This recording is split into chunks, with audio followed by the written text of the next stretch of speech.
అసలు జైలు జీవితం అంటే ఏంటో తెలియనటువంటి యోసేపుకి జైల్లోకి వెళ్ళిన తర్వాత గట్టిగా కేకలు వేసి బట్టలు చింపుకొని డిష్యం అని గోడలను పగలగొట్టేసి ప్లేట్లు పడేసి ఓవర్ యాక్షన్ చేయలేదు కదండి.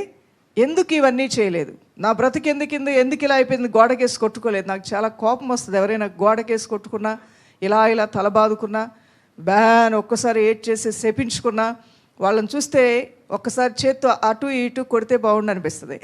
ఎందుకు అలా మనిషి ప్రవర్తించకూడదు అనేది నా అభిప్రాయం. అయితే కొన్ని సంఘటనలోంచి కొంతమంది ఆ విధంగా చూసి నేర్చుకుంటూ ఉంటారు. సహజంగా జీన్స్లోంచి వస్తుంటాయి అంటారు. ఎవరో వాళ్ళలో ఉండుంటారు అలా తలలు బాదుకునేవాళ్ళు, తలలు కొట్టుకునేవాళ్ళు, గోడలు పగలు కొట్టేవాళ్ళు, ప్లేట్లు పగలు కొట్టేవాళ్ళు. అంటే క్షణికావేశం లేదంటే కోపావేశం. కొన్ని ఆటోమేటిక్గా జీన్స్లోంచి వచ్చేస్తూ ఉంటాయి. అందరిలో కూడా ఉండాల్సిన మంచి లక్షణాలు ఉంటాయి, అవలక్షణాలు ఉంటాయి. అవలక్షణాలన్నింటినీ కూడా వాక్య వెలుగులో తీసివేసుకోవడం చాలా మంచిది, చాలా ఉత్తమమై ఉన్నదన్నమాట. కానీ నా పరిధిలో ఎవరు కూడా అలా చేయటాన్ని నేను ఎంకరేజ్ చేయను, అది వద్దంటాను నేను.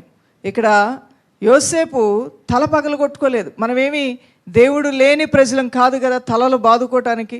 ఈ రెండు చేతులతో తల బాదుకునే బదులు ఈ రెండు చేతులు ఆకాశమందున్న దేవుని వైపు ఎత్తితే అద్భుతమైన సహాయం నువ్వు చూడగలుగుతావు. అది నా అభిప్రాయం.